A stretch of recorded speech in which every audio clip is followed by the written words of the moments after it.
that why would I be a lesbian?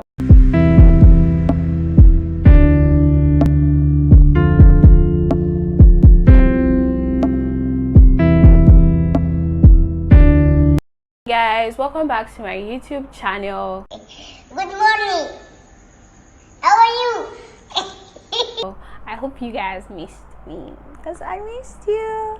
So as you can see, I finally got a mic.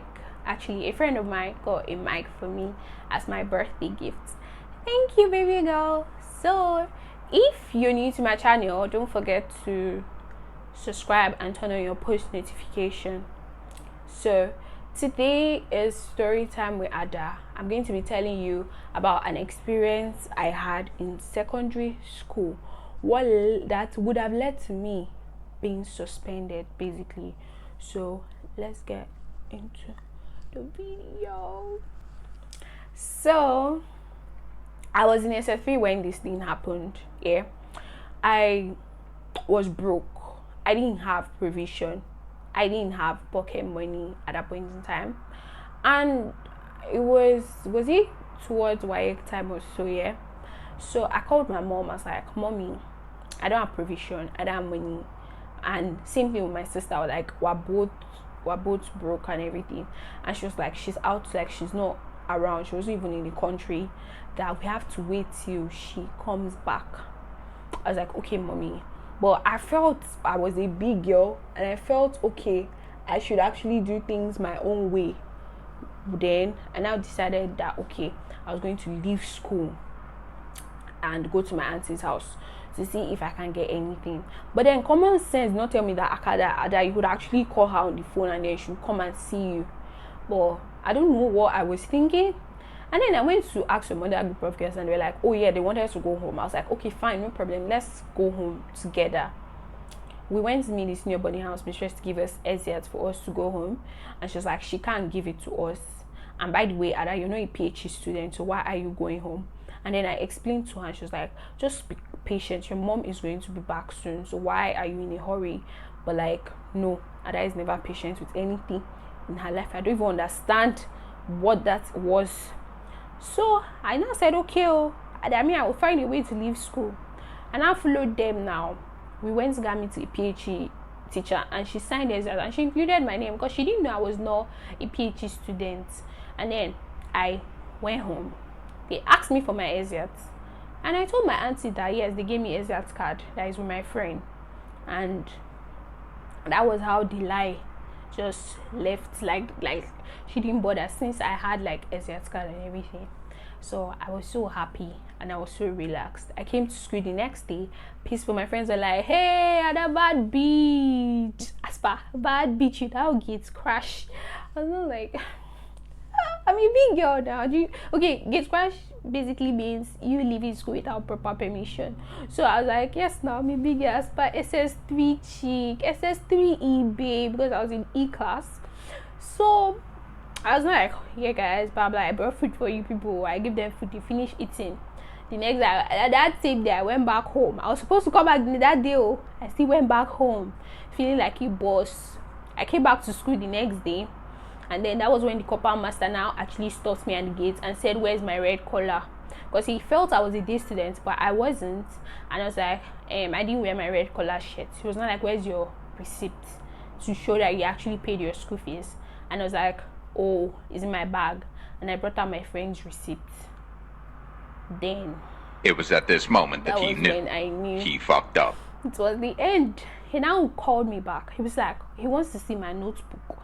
I showed him my notebook, and then he was like, the name doesn't correspond, so you are using someone else's receipt, and that is you've gotten yourself into a very big trouble. I was like, sir, please, I'm sorry, please forgive me. And then he was like, he's not going to forgive me, that I know the right thing to do, but I chose to do the wrong thing.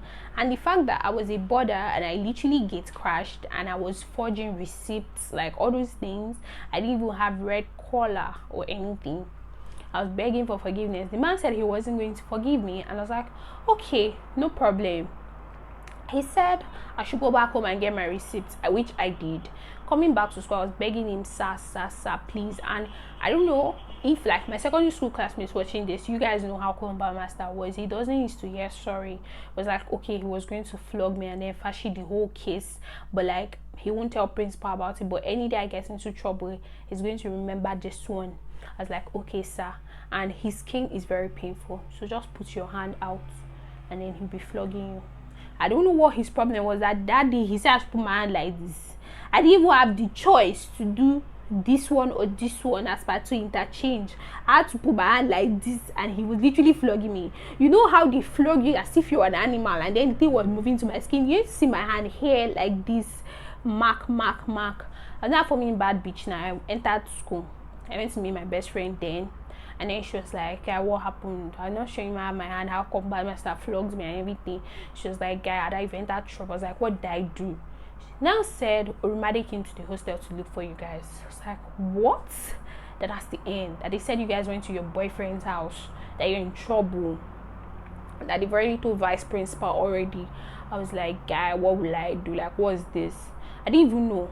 I didn't even know what to do. But getting home that day, my auntie was like, mommy called and she said they said you went to your boyfriend's house and everything, but she told her I was here and she was mad at me that I left school without proper exits, without taking proper without proper permission or something, that I have to go back to school the next day, that she's going to go with me because they said we should come with our parents, and my mom wasn't going to come because she was so disappointed and she wasn't even in town safe.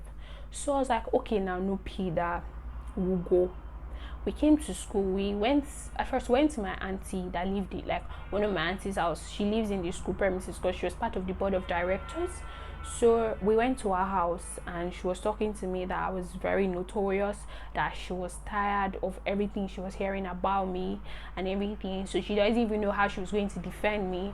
And with my heart of hearts, I knew I wasn't even a notorious student. I was actually a very, very good student. Like some of my teachers could testify to that. Like I was a very good student. But then I don't know why she was hearing what she was hearing. That was like to my greatest surprise. I was not like, oh yeah, I think I remember what triggered it or something about them saying I was a lesbian and all. And I was so confused because, okay, they said two people can't sleep on a bed. I know, quite alright. I was wrong. I slept with my school mother. I slept in her room, and then I don't know what they said, whatever happened, and they went to tell her, and she was so disappointed in me that why would I be a lesbian, why would I be doing that kind of thing. And I was like, I'm not even a lesbian to start with. That I don't know why people are actually going to brainwash her and tell her shit. Like, because I stopped going to church, all this midweek service in school, it now means that I was a bad girl or what. I didn't get that, but like I get her point. She really wanted me to be a good student. She didn't want me to have like a bad record, and she wasn't at ease with the kind of people I was moving with, you get. So basically that was her issue and everything. So I was like, okay. And she said I had needed to go and meet my senior boarding house mistress to explain myself to her, which we did. Getting there, the woman was like, my name is going to enter the black book, that I committed a very big offense. I left school without permission. I went to my boyfriend's house. My auntie was not like, she actually didn't go to her boyfriend's house, she was at my place. And she was like, okay, fine, the other people went to their boyfriend's house, but then they wouldn't even listen to your excuse because you left with your gang, that kind of thing. And funny enough, how they were not even like, the people I left with were not G's like that. Like my own friends were in school, you get, and I didn't even have a lot of friends, so like I don't know what their problem was.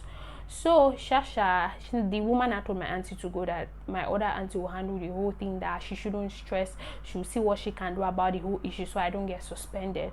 We got to the vice principal's office and the woman told all of us to kneel down. We're kneeling down and she started talking. We went to our boyfriend's house, we did this, we did that. I was like, sorry ma, please excuse me, I didn't go to my boyfriend's house, I literally went to my auntie's house. And she was like, you shut up, you went to your boyfriend's house. She was sharp pissed. My other auntie didn't want to say anything, but she actually knew that I went to my auntie's house and all. So we sat there. The woman had said that they're going to flog us. I'm like, okay ma, no problem. She said if we touch it, they'll start afresh. And that's how they started flogging us. They flogged us 12. Mind you, the previous day I already received 6 on my hand.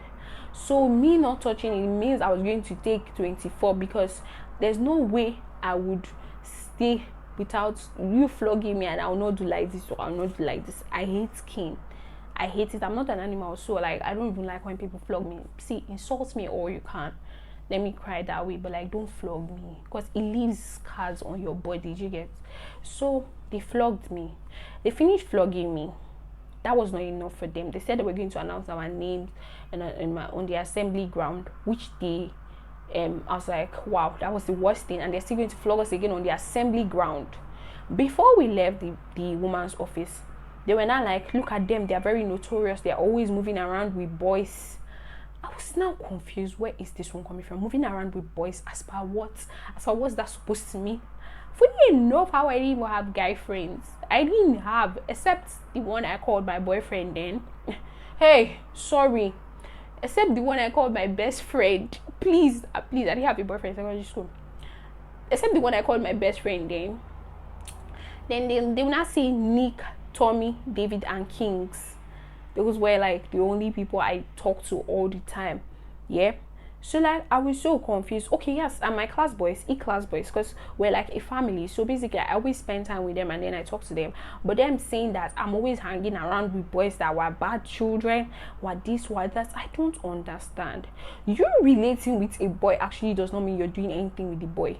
And that's the kind of ideology like our like elderly people have, that because they are seeing you talking to a boy, it means that, oh, something is going on. Literally, there are certain girls that, okay, actually prefer having more male friends than female friends. Do you get? But like it doesn't mean they're actually doing anything illegal with them, that kind of thing. But like I don't really understand what that was, and why it was paining was that I wasn't even a bad girl. Even my class boys, like my friends would testify, I didn't really relate with them. In secondary school, it was hard for me to hug somebody. It was during A levels I started hugging guys like properly. Even if I want to hug my friends, Nick, Tommy, David, and Kings, yeah. Even if I wanted to hug them, side hug, not even proper hug, I wasn't comfortable around them. So like, but they were my friends, but they understood like my point of view. So like me knowing that I wasn't that kind of person, and then they're having a perspective or that ideology about me, like it was just really, really nasty and disgusting. It was very, very irritating to me. Like I was like, that was very, very disrespectful to me, yeah. In as much as they were older than me, but like, Naji, that was wrong. So I knew I was wrong. I knew that I messed up, but like it doesn't give you right to like say I am this, I am that. If other people are like that, I am not like that. Sorry to say, yeah. So we left the woman's office, and then no, before we even left, they were like, look at them, they're wearing tight skirts, short skirts. But like me, my skirt wasn't tight, my skirt wasn't short. But then the other people, they cut their skirts and then they cut their hair because they barbed style. But like me, I was on braids, so they couldn't cut my hair. So they told us to leave, that on Monday they will see us. We left the office. I just went to meet my best friend, and then I was crying to her that I shouldn't have even done what I did in the first place. But like it's not as if I had any bad intention in mind. I just wanted to get money, and I wanted to get provision for myself, because I didn't like the fact that I was broke and I didn't have anything to eat in school, you know, that kind of thing. So the next week on Monday, they didn't announce our names. So they didn't announce our names here. Our names. She didn't announce our names, whatever it is, whatever English. I don't even know which one is correct at this point in time. So I went to the woman's office. I went to the vice principal's office, and I was like, oh, thank you very much, ma, for now announcing my name and everything. Because I called the rest and they refused to go. So I was like, okay, I will go alone. And then I was like, thank you very much, ma. Like, I'm really, really grateful. Because I was very happy that I wasn't embarrassed. Thank you, Lord. Because imagine them calling you out in front of the whole school, and then they are saying you did this, you did that kind of thing. It would have been very, very embarrassing. Do you understand? So, and then flogging me again, me that didn't like him. She's like, okay, the woman's not like, okay, that she knew that I didn't do anything wrong, but like the problem was the people I moved with. They were known as notorious students. So like next time I shouldn't get myself into such situation. Do you get me? So I learned like 2 things from that. Be mindful with the kind of people you move with, because people will judge you based on their people will judge you based on how do you feel about those people. Do you get? Let's say you have a very good heart. Yeah, I have a very good heart. Yeah, and now you don't have a very good heart.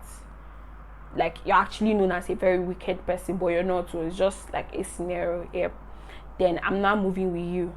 But me, I know I'm a good person. Then they now say, oh, this girl that is always wicked. See, this one is moving with her. That means like that now. What's that saying? Bed that flock together. What's that saying? That saying. So that was what it was, you know. So this brings me to the end of my story, and I hope you were able to pick and learn from it. Actually, number one, to be patient. Be patient enough to handle situations, because if I was patient enough, I think I wouldn't have gotten into trouble. I should have just waited for my mom to send someone to us. Number two, mind the people you move with.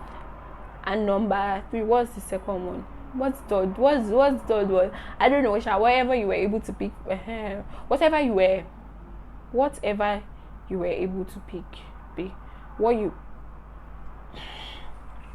whatever you picked from this year, to just put it into practice. You get me? So like, that's it basically. So thank you for watching. Please don't forget to like, subscribe, comment, and turn on your post notification.